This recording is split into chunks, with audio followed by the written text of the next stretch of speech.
Bueno, muy buenas noches a todos. Esta noche en el entorno de Ex Libris recibimos con un agrado inmenso, ¿no?, a una poeta muy conocida en España, muy conocida en Murcia, la sede de esta gran feria que en una semana, apenas una semana, va a concitar, a reunir 160 y tantos actos, ¿no?, en los cuales hay grandes literatos y entre ellos grandes poetas, y entre ellos, o ellas, pues una de las poetas más reconocidas de toda Sudamérica, una poeta que se conoce en España, que se siente en España y que es un auténtico privilegio poder entablar con ella una conversación. Yo voy a hablar muy poco porque lo que queremos, lo que nos estáis viendo y sobre todo yo, que dirijo esto, es escucharla. Daisy Zamora, bienvenida. Muchísimas gracias por... Sabemos que tu agenda es inmensa, pero que has tenido este gran detalle de acercarte a todos los lectores de España que te quieren, que te siguen y que sin duda será un placer para ellos. Muchas gracias, Antonio. Al contrario, yo estoy muy agradecida por la invitación y por poder estar presente en este extraordinario encuentro. Así es que más bien yo les doy las gracias a ustedes. Muchas gracias. Aunque todo el mundo te conoce y conoce tu trayectoria y vibra y ha sentido tu poesía, y hace ya muchísimos años que saltó el inmenso Atlántico, ¿no?, para llegar al corazón de la gente que ama la literatura buena, la de verdad, la que llega al pueblo, la que llega a la calle, la que cualquiera, independientemente de su cultura, la siente, ¿no?, y le hace recordar, le despierta anhelos, nostalgias o esperanzas, ¿no? Como todo el mundo te conoce, pero bueno, yo quería hacer una pequeña presentación para algún despistado que no sepa con quién tengo el privilegio yo y todos los que nos están viendo de entrevistar. Y bueno, Daisy nació en Nicaragua, no sé en qué ciudad, no sé si en Ciudad Darío, como el gran Rubén Darío, que murió en León, En pero Managua, en Managua. que tampoco es mal sitio, ¿verdad? Y nació pues en una familia que fomentaba la cultura, fomentaba el entendimiento, fomentaba el conocimiento, ¿no? Y políticamente muy activa. De ahí pasó, estudió en un convento, que luego si quieres hablamos, ¿no? Y pasó a la Universidad Centroamericana de Nicaragua, donde tenemos varios amigos, profesores actualmente allí, y se licencia en psicología, algo que conecta, yo, en mi opinión, directamente con la poesía, ¿no? De llegar al alma del hombre, ¿no? Luego, pues hizo un posgrado en la Universidad de Harvard y estudió en la Academia Dante Alighieri, en fin, en la Escuela Nacional de Bellas Artes, una formación exquisita, exquisita, y ahí viene como un quiebre, en mi opinión, ¿no? Participaste activamente en la lucha contra la dictadura de Somoza, año 1970, ¿no? Y eso ya evidencia tu carácter, ¿no? Tu compromiso con la gente, con el pueblo. Luego te uniste al Frente Sandinista de Liberación Nacional, y eso, claro, pues, te exilias en Honduras, en Panamá, en Costa Rica, el sufrimiento que supone abandonar la tierra que se ama, que se quiere, por defender tus ideales, ¿no? Y por defender, en mi opinión, la verdad, ¿sí?, la justicia. Pero bueno, siempre en la vida creo que el karma le dicen algunos, Dios le dicen otros, pero eso luego viene, llega la revolución, fuiste combatiente, ¿no?, del Frente Sandinista, y tocaste, que yo como periodista me encanta, ¿no?, locutora, tocaste en los medios, los conociste, directora de programación, creo Radio Sandino puede ser, ¿no? Sí, sí, Radio Sandino. Y luego pues viene el karma, entre comillas, y eres nombrada viceministra, ¿no? Pero seguía siendo la misma que se exilió, la misma que escribía, la misma que... luego también muchos recordarán a Ernesto Cardenal, que era entonces ministro de Cultura, con quien colaboraste de una forma decidida, ¿no? Y si algo la historia, en mi opinión, te recordará es reconstruir, ¿no?, la cultura que había sido arrasada, la cultura que había sido, sí, arrasada, creo que es el término, ¿no? Aplastada, silenciada, ¿no? una dictadura. En España hemos tenido una dictadura 40 y tantos años y sabemos eso lo que influye. Pero una activista política, defensora de los derechos humanos de la mujer, que eso es impresionante, porque ahora todo el mundo se adorna con que defiende los derechos de la mujer. Pero que tú, Daisy, fuiste una precursora en esto, ¿sí o no? Pues fíjate que sí fui precursora, pero no tenía mucha conciencia de que era precursora, porque desde muy joven defendía la posición de las mujeres, ¿verdad? Y puede ser que me haya llegado a través de ejemplos familiares, de lectura, y no tenía conciencia de que eso era feminismo, por ejemplo. Pero sí, yo tenía un sentido de la justicia y evidentemente, pues en una sociedad conservadora y atrasada como es la sociedad nicaragüense, porque yo creía que la revolución iba a tener un gran impacto y para siempre íbamos a cambiar ciertas cosas en la sociedad, pero hemos vuelto peor, hemos vuelto para atrás. Estamos, creo yo, peor que en la década del finales de los 60 y de los 70, porque al menos en ese tiempo había en el mundo una explosión de todos los jóvenes que querían cambiar el mundo, ¿verdad? Y dentro de esa, digamos, situación general, más mi propia observación de la vida y mis lecturas, pues me hacían ser una persona que defendía mis espacios y defendía los espacios de otras compañeras sin pensar que eso era nada más que justicia, pues que equidad, porque yo pensaba, ¿verdad? Lo que dice Sor Juana, la inteligencia no tiene sexo. Entonces yo decía, ¿y por qué? Porque soy mujer, no me van a respetar mi inteligencia, mis ideas, mis opiniones, y lo mismo le decía yo a mis compañeras. Entonces, sí, fui una defensora desde muy joven sin tener, digamos, conciencia de que estaba haciendo nada más que lo que era justo, que teníamos que tener equidad entre los hombres y las mujeres.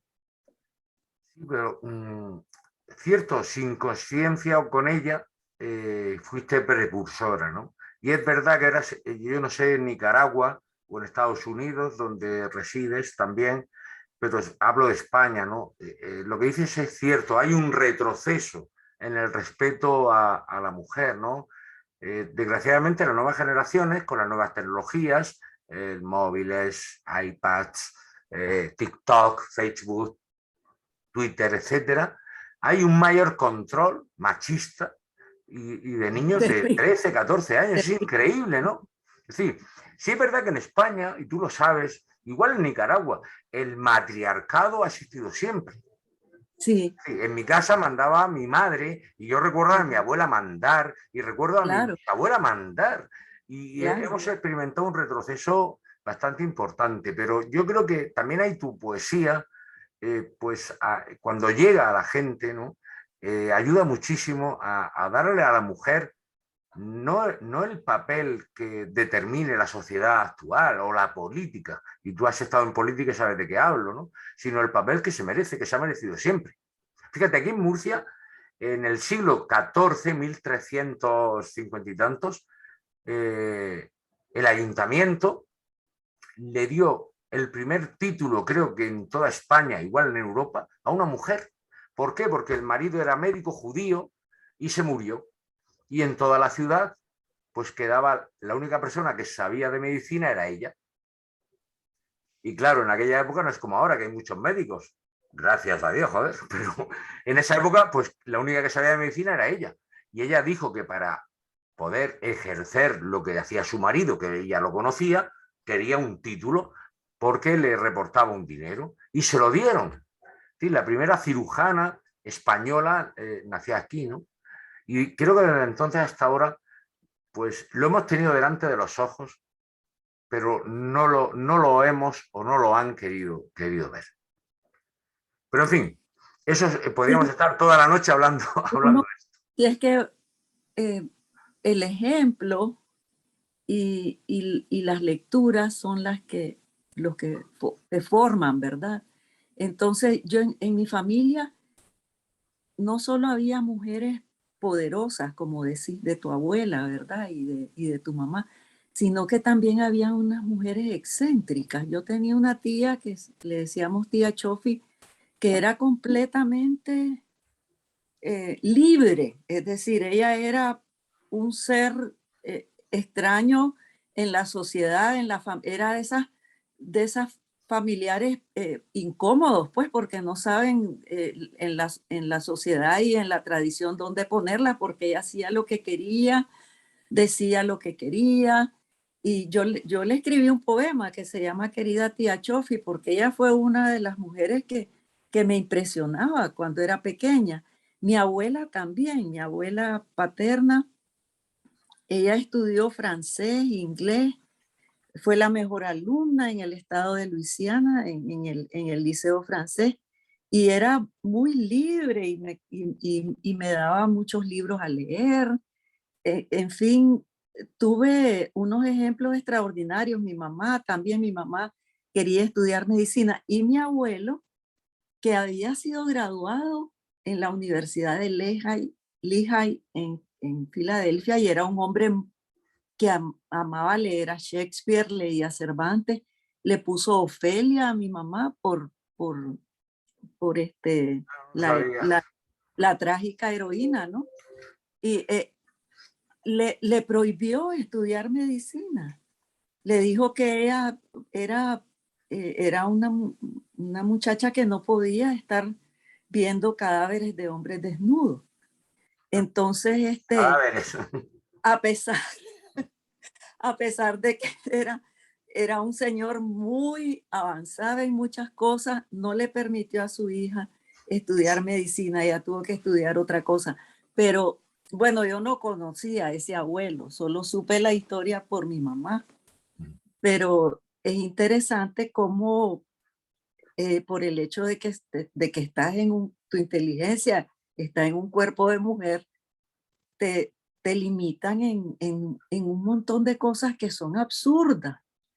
Y yo desde pequeña tuve esa conciencia, no sé por qué. Yo recuerdo que mi abuelo, cuando me querían hacer entender algo que yo veía que no era así, él decía, déjenla en paz porque ella hace recular al tren y yo no sabía qué significaba eso. Pues me imagino que los trenes no pueden retroceder. Imposible, en principio. Mi abuelo entendía que yo era así y le decía, déjenla tranquila. Creo Ella que no va a hacer caso. cierto, cierto, un matriarcado a fin de cuentas, ¿no? Encubierto por el orgullo machista de muchos hombres, creo. Y Sí, además, sí. en la obra Querida Tía Chofi, creo que es un libro en limpio, se escribe la vida, creo, ¿no? Sí, en uno de mis libros, sí, en Ahí, Limpio se escribe ahí la aparece. vida. Y Ahí aparece. tú te has denominado siempre poeta y revolucionario. En la sociedad actual, ¿qué revolución le aguarda, en tu opinión? ¿Qué revolución es necesaria, ¿no? Bueno, creo que nos toca eh, evolucionar, porque es evolucionar a un entendimiento holístico de la vida, a un entendimiento de que estamos en un planeta que debemos de tener conciencia del daño que hacemos. Porque fíjate que ahora con esta pandemia, ¿qué pasó? Que toda la naturaleza volvió a tomarse sus espacios y entonces habían cabras brincando en los pueblos de Inglaterra y los delfines volvieron cerca de los canales de Venecia y habían cangrejos y anémonas, etcétera, y los leones se paseaban en los campos de golf, cierto. y los elefantes iban a las carreteras, me explico. Toda la naturaleza se tomó de vuelta el espacio, porque apenas desaparecimos, porque eso pasó cuando estuvimos, cuando todas las ciudades estuvieron, digamos, Paralizadas, ¿no? paralizadas, porque todo el mundo estaba en Desiertas. su casa. Entonces, ¿qué nos dice eso? Nos dice que como humanos hemos sido abusivos, y ya lo dice el Popol Vuh, lo dicen las antiguas leyendas náhuatl, que creían en que el mundo era frágil y que había habido varias creaciones y destrucciones, porque ellos tenían un sentido del tiempo más que circular, era como una espiral, que ellos creían que siempre había esta lucha entre el orden y el caos, y que los humanos teníamos que ver en esto, porque el mundo es frágil y puede desaparecer. Entonces, tal vez esa es la revolución que nos toca ahora, ¿no? Estar conscientes de lo que hacemos y, y cambiar en muchas costumbres que tenemos en la sociedad. Y Cierto. bueno, esa sería la revolución que me parece que nos toca. Pero me preocupa ver las tendencias políticas, ¿sí? En tantos países que en vez de ir progresando vamos para atrás, ¿verdad? Cada vez aparecen más líderes autoritarios y más gente que representa lo peor del patriarcado.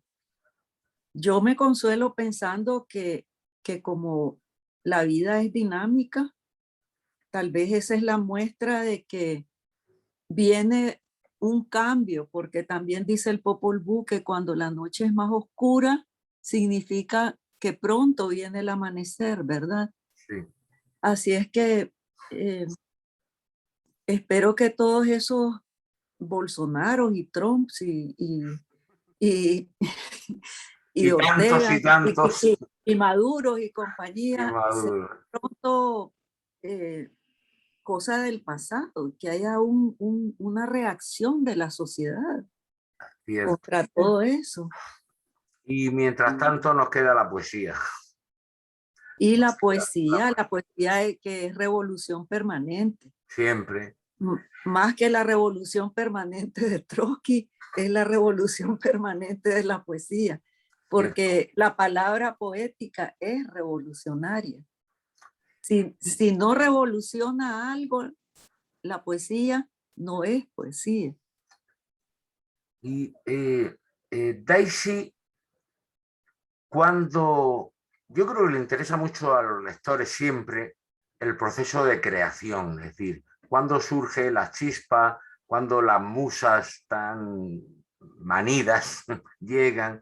Y para Daisy, ¿cuál es su momento para escribir? ¿Cuál es su pequeña porción del mundo donde nadie entra porque es el momento en el que la creación va a fluir? De noche, de día o amanecida, bebida o sin beber, comida o sin comer, después de hacer deporte, no sé, ¿cuándo han notado que ha fluido la poesía, que te ha costado menos? Los que escribimos lo sabemos, ¿no? Te tiras 2 horas, 3 horas, un día escribiendo y no escribes nada, lo tiras a la basura. Pero hay un momento en el que surge la inspiración, en el que cuando menos lo esperas aparece esas musas tan esquivas, ¿no? Y para ti, ¿cuándo sería ese momento? Bueno, Antonio, creo que tal vez la experiencia de la escritura es, es según el individuo, ¿verdad? O la persona. Me parece que las mujeres tenemos, por lo general, una experiencia un poco distinta de los hombres, porque yo no tengo ninguna cenobia Camprubí que me, Ya. que me cuide, que no haya ruido, ¿verdad? Que esté todo en calma para producir mi obra maestra. He tenido que escribir como escribimos las mujeres, como decía desde Virginia Woolf, ¿no? Que decía que había que tener una habitación propia y creo que 500 guineas. Es decir, ha sido una lucha. Imagínate Sor Juana también, que se tuvo que ir a meter a un convento para que la dejaran en paz y poder escribir, y aún así las monjas la molestaban. Y los curas también, a ver qué escribe usted. Los curas espantosos, ese Agiari Seijas, que era el arzobispo de México, la odiaba. Sí. Su confesor, el padre, ya ni me acuerdo cómo se llamaba. Mejor. Le negó la confesión, que era horrible en ese tiempo, porque pues que negaran la confesión era como que te condenaban. Y en fin, la historia de las mujeres es diferente, ¿no? Entonces, ¿cómo me viene la inspiración? Me viene en algún momento, en cualquier momento, porque yo creo que los poetas somos como radares que andamos recibiendo todas las vibraciones del mundo. Y a veces un poema te viene en un momento en que no puedes escribirlo. Yo a veces tomo algún apunte o trato de hacerlo lo más pronto que puedo. Y esos espacios en que uno está en soledad, tengo que buscarlos, ¿no? Porque, por ejemplo, cuando mis niños estaban pequeños, mi hija y mis hijos, ellos entraban en cualquier momento a donde yo estaba escribiendo y pues tenía que atenderlos. Y en fin, pues es un poco accidentado. Yo no te puedo decir, claro que ahora tengo más paz, más calma, más espacio, porque ya estoy, Han ido. sí, Bueno, ya siendo tu pareja poeta, ¿no? sí, Imagínate entonces si no lo hubiera sido, ¿no? Hubiera sido... esa es una gran cosa que tengo, que me encontré una pareja, un escritor que entiende que yo debo de tener mi espacio, porque hay otros hombres que son escritores pero no son poetas. Entonces eh, piensan tal vez que lo que ellos escriben, que puede ser ensayo o, o historia o qué sé yo, es más importante que la poesía. Entonces que ellos son los que necesitan el espacio y que los poetas no, porque los poetas Se escribe rápido.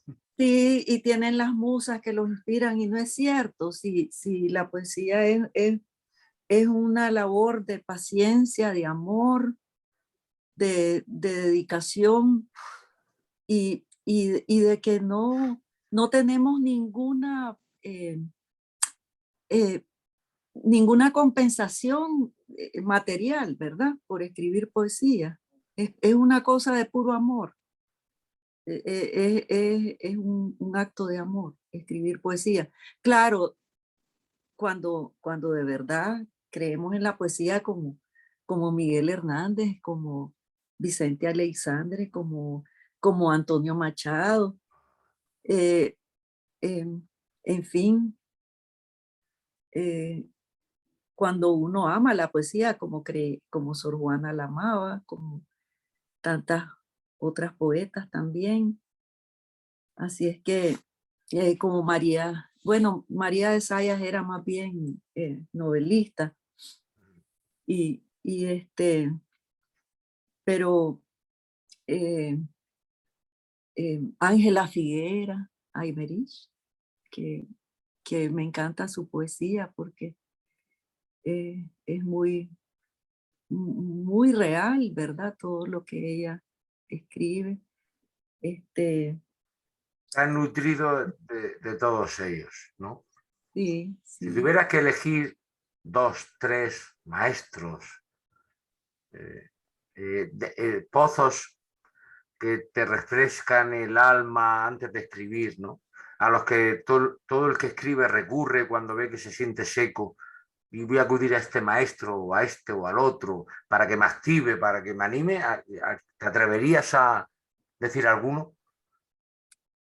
¿O son tantos? Son muchos, son demasiados, pero depende del ánimo en que esté. Así busco al maestro. Darío es imprescindible, Cierto. porque cuando yo aprendí a leer, mi papá me regaló un librito de la editorial Aguilar, que recuerdo era en papel cebolla y en los cantos del libro tenía dibujos de cisnes y de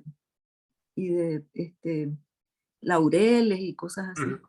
Entonces yo empecé a leer y por supuesto que debo de haber entendido como, como muy poco, tal vez, de la poesía de Darío, porque pues apenas había aprendido a leer, pero la música La música, cierto. de las palabras me debe de haber taladrado el cerebro, porque eh, Darío para mí es un músico y él me debe de haber dado el ritmo del lenguaje. Y vamos, yo creo que ahora, yo creo Bueno, que ajá, sí, volví.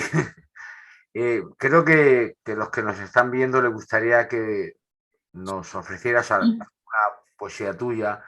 Sé que es un asalto, pero que declamaras alguna poesía, o sea, la que quieras, de tantas y tantas como has escrito, la que tengas más a mano o la que te llegue más al corazón. cuando me decías que se había estudiado en un convento, yo estudié Sí, en el colegio teresiano y Teresa de Cepeda y Ahumada, Santa Teresa de Ávila, era nuestra patrona en el colegio y ella era, todas las niñas éramos, teníamos que ser, que tenerla a ella como modelo. Entonces, eso fue importante para mí también, porque pero sí, perdón. ella fue una revolucionaria, Yo ella iba a fue, decir, no contaron entonces que también fue represaliada, sí, anulada, sí, sí, excomulgada. sí, las monjas no nos decían una parte de su vida, sí, La más pero, importante, yo creo, ¿no? La de mujer de pero, dinamita. pero yo era muy curiosa. Y te enteraste. Siempre, siempre fui muy curiosa y siempre buscaba en la biblioteca información. Así me di cuenta de que Santa Teresa había sido una mujer realmente revolucionaria. Cierto. Y hasta defendió a San Juan de la Cruz, a Juan de Yepes, porque a él también lo torturaron y le hicieron horrores. Entonces ella lo defendía. Bueno, en fin, hay tanto que hablar, ¿verdad? El ejemplo de tantos escritores y escritoras, porque también entre los escritores eh, hubo muchos que porque estaban diciendo cosas diferentes, los atacaban o porque políticamente eran progresistas. Bueno, don Antonio Machado no murió en el exilio. Cierto. Así es que, y Miguel Hernández ya no digamos. Y tan Así es que García Lorca. García Lorca, por supuesto. Entonces, la palabra, eh, Sergio Ramírez en su prólogo al libro de Visor, que me publicó Visor en España, él dice belleza con filo de mi poesía. Y yo creo que eso es la poesía, belleza con filo, y las palabras tienen filo, por eso los tiranos y los dictadores temen a la palabra poética, temen a la poesía cuando la poesía dice la verdad. Y cuando la poesía no dice la verdad, no es poesía. Ni llega al pueblo. Puede haber, puede ser que haya poetas que estén de moda en algún momento, porque por diversas razones, pero cuando el poema no es verdadero, envejece. Cuando el poema es real, está siempre fresco. La palabra está siempre fresca. Cierto. Hablas de Sergio Ramírez, entiendo que premio Cervantes, exiliado también, ¿no? Y Hasta ahora, represaliado. mi solidaridad con Sergio, que acaba de tener que exiliarse por Sí, increíble. persecución de los Ortega, ¿sí? Exacto. Si algo tuviera que destacar, es una opinión personal de tu poesía, es ese amor por el detalle, lo que para todo el mundo pasa desapercibido, eh, lo que para muchísima gente es inadvertido o pasa inadvertido, pero que cuando lo conviertes en poesía y la misma gente que no se ha dado cuenta de ese detalle, al leerlo a través de tus creaciones, ve que es una maravilla, que es arte, ¿no? ¿Por qué del detalle? Eso una nicaragüense lo mama, como decimos en España, desde pequeña, crece contigo, tú lo buscas, eres una persona curiosa, como has dicho, pero ¿por qué ese amor al detalle y dónde está la genialidad para convertir el detalle en arte, en poesía y en que llegue a los demás? Pienso, Antonio, que la poesía siempre revela algo, ¿no? Es una revelación. Y cada poeta tiene su propia mirada. Eh, eh, mi poesía, como bien decís, tiene esa mirada a los detalles. Otros poetas hablan del cosmos, otros poetas hablan del mundo, de otras cosas, pero no sé por qué siempre he tenido ese ojo para el detalle, para lo que pasa desapercibido. Y sí, esa es una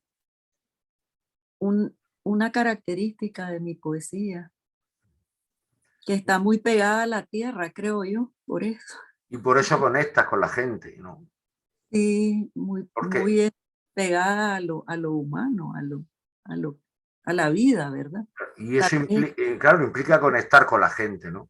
Es decir, que a la gente le suene tu literatura, porque hay grandísimos escritores, bestseller incluso, que se leen, se disfrutan un rato, pero luego hay otros que se leen y son como punzadas en el corazón, en la nostalgia, en los recuerdos, en recuerdos de igual ayer, ¿no?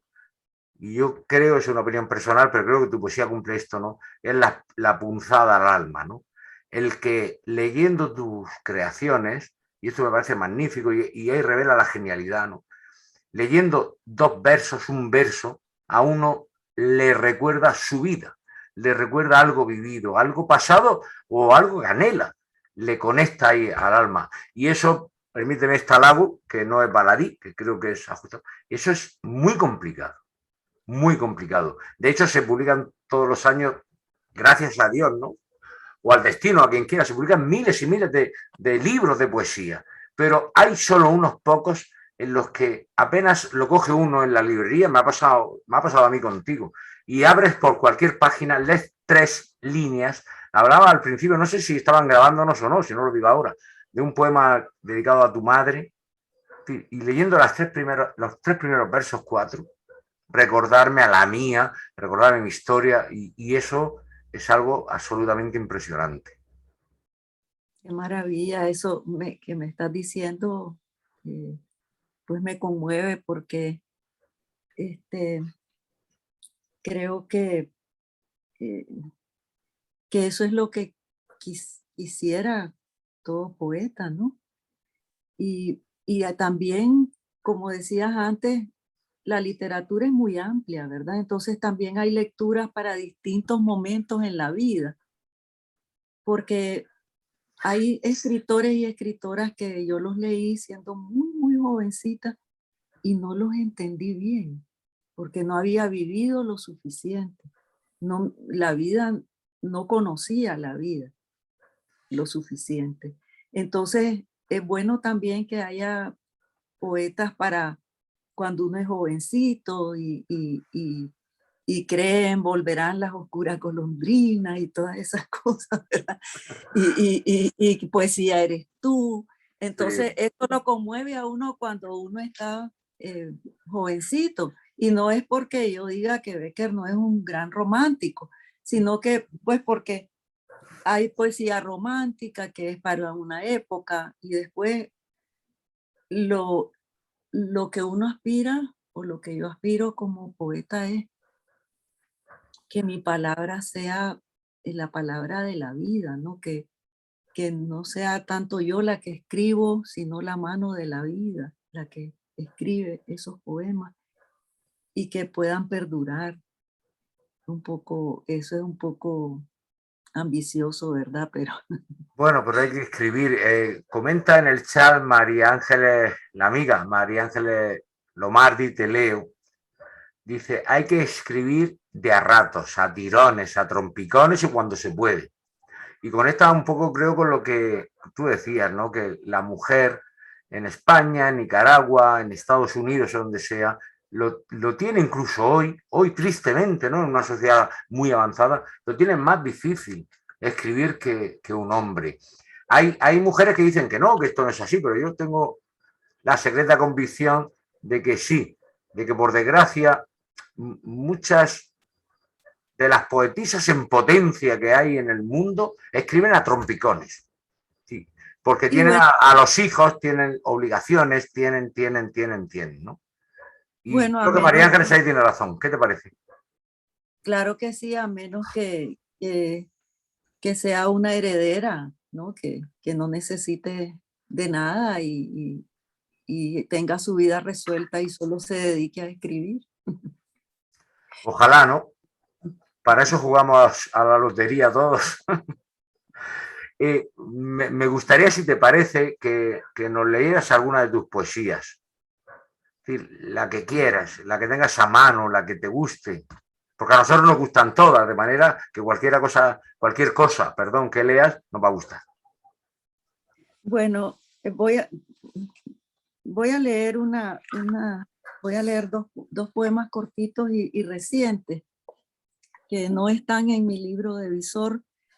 Eh, el primero es como un juego, pero eh, como te dije que soy teresiana, esto lo escribí a una amiga y se llama Postal Teresiana a una amiga sobre las redes sociales. Que la avalancha de fotos de gentes que postean solo bellezas no te turbe. Que no te espante comparar tu vida con sus vidas plenas y exitosas, tu familia con sus familias de las que tantas maravillas cuentan. El afán de mostrar al mundo los triunfos propios y de sus vástagos es en vano. Que te baste ser vos misma.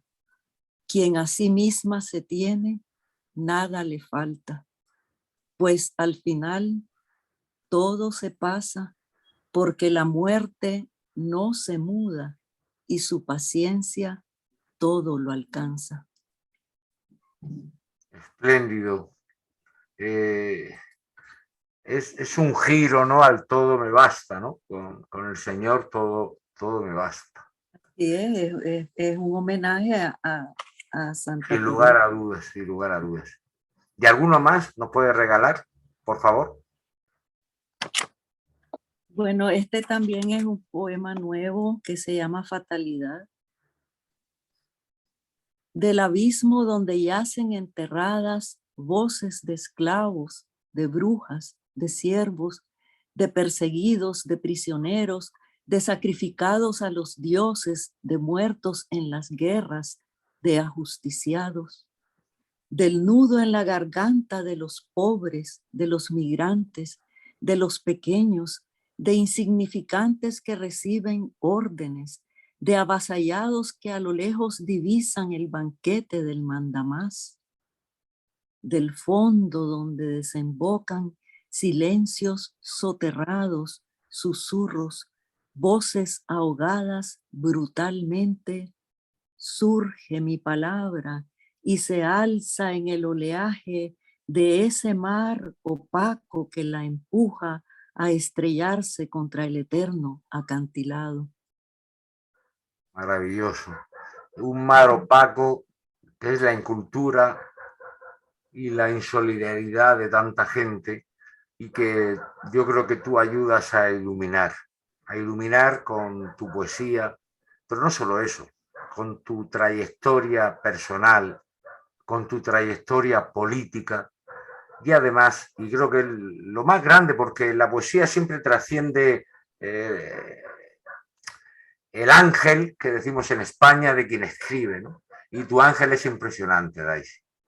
Gracias, Antonio. No es un halago fácil, ¿no? Es lo que denota tu poesía. No se puede escribir así siendo mala persona. Podemos resumirlo burdamente en esta forma. No se puede escribir así si no hay un pozo de sinceridad, de justicia en el alma, de verdad, de vivir la vida intensamente, sin, como decimos también en España, sin meterse con nadie y que nadie se meta conmigo, ¿no? Y sobre todo no se puede vivir así sin mirar al de enfrente, al que te escucha, al que te quiere escuchar o al que no te escucha, ¿no? Pero estás ahí. Y el rostro del prójimo, que es nuestro rostro. Exacto. Yo tengo un poema que hablo de eso, claro, porque todos somos humanidad y todos pasamos por las mismas cosas. Así es que, me dicen que sí. Yo no sé si ya no tenemos tiempo, pero yo creo que el poema que a vos te gustó es uno que se llama "Qué manos a través de mis manos". Ese, ¿lo tienes a mano? Aquí lo encontré. Pues ese hay que leerlo porque es una auténtica maravilla. Bueno, para darte gusto, porque muchas antes gracias. En las radios habían unos programas que se llamaban complacencias, que uno llamaba para que te pusieran una canción. Y acá en España le dedico la canción a mi hermano, a mi mamá, no sé qué. Pues ahí ese poema me lo dedica porque es una auténtica maravilla. Así es que te lo leo. Muchas gracias. Qué manos a través de mis manos. Las anchas manos pecosas y morenas de mi abuelo con igual destreza vendaban una herida, cortaban gardenias o me suspendían en el aire feliz de la infancia. Las manos de mi abuela paterna, artríticas ya cerca de su muerte, una vez fueron frágiles manos, filigrana de plata, argolla de matrimonio en el anular izquierdo, pitillera y traguito de scotch o de vino jerez en atardeceres de blancas celosías y pisos de madera olorosos a cera, recostada en su chaise longue, leyendo trágicas historias de heroínas anémicas o tísicas. Mi padre siempre cuidó la transparencia de sus manos, delicadas como ala de querube, hechas para lucirlas con violín o batuta. Mi madre heredó las manos de mi abuelo Arturo, pequeñas y nudosas, con dedos romos. De tantas manos que se han venido juntando, saqué estas manos. ¿De quién tengo las uñas, los dedos, los nudillos, las palmas, las frágiles muñecas? Cuando acaricio tu espalda, las óseas salientes de tus pies, tus largas piernas sólidas, ¿qué manos a través de mis manos te acarician? Bueno, una maravilla, porque además lo que hablamos, cuánta gente que nos escuche en este momento estará pensando en las manos de su padre, de su madre, de su abuela, y si aquello está genéticamente en las mías. Y eso solo lo puede conseguir la poesía, ni la medicina, porque nadie puede llegar a que le hagan un estudio y se entierra a sus muertos, ¿no? No hace falta eso, la poesía nos lleva ahí. Pues bueno, me dicen que estamos fuera de tiempo. se me ha pasado rapidísimo, yo me quedaré aquí toda la noche, aquí son las 12 casi de la noche, hay un poco antes. Agradecerte una vez más la enorme generosidad que has tenido, ¿no?, en conectarte con nosotros, especialmente conmigo, que es el que le ha tocado, ¿no?, tener este privilegio. Mucho ánimo, Daisy, porque te leemos, te lee mucha gente, te aprecia mucha gente, te sigue mucha gente, y hoy más que nunca, creo que en el mundo y en España en concreto, que también tenemos una situación política muy enrevesada, ¿no?, necesitamos la poesía, necesitamos mentes preclaras, que diría un cursi, como la tuya, ¿no? Y más que mentes claras y despiertas, necesitamos miradas como la tuya, miradas de tus ojos, claras, decididas, y que hagan poesía, porque sin poesía esto sería absolutamente aborrecible. Muchísimas gracias. Aquí tienes tu casa, cuando quieras venir a Murcia. Pues fíjate, a Miguel Hernández describió a cada mujer y hombre de España, ¿no? Se decía, pues madrileños de no sé qué, valencianos de no sé cuánto. Y cuando hablaba de Murcia, y aquí está la sede de este encuentro, es Libris, decía, murcianos de dinamita. Los de Murcia, mi ciudad, son murcianos, y Miguel Hernández, busca el poema, te va a gustar, decía, murcianos de dinamita, porque era gente muy explosiva, ¿no? Yo publiqué un libro que se llama Murcianas de dinamita, porque realmente... Tengo sangre murciana yo, tal vez. Ay, ¿eso? ¿Cómo? Eso No no sé. lo sabía. Bueno, probablemente la tengas, ¿no? Porque nos describía así, murciana de dinamita. Y creo que tú eres una nicaragüense, murciana de dinamita, y que tu labor es impresionante, que estás llamada, aunque sé que no te gusta, a pasar a la historia de la poesía. Yo creo que ya estás en ella, y que estos ratos que nos regalas evidencian tu generosidad con todo el mundo. Muchísimas gracias. No sé si quieres decir algo más. Me mandan un mensaje diciendo que ya estamos fuera de tiempo, pero estas cosas son así. Bueno, un abrazo a todos y todas, a quienes nos han escuchado y han estado pendientes, ¿verdad?, de esta entrevista. Muy agradecida a todos y a todas. Y Pues a nada, ustedes darme a este hermoso encuentro. esta es tu tierra. Ojalá pronto puedas venir, porque serás recibida como te mereces, que es de una forma magnífica. Muchas gracias. Gracias, Antonio.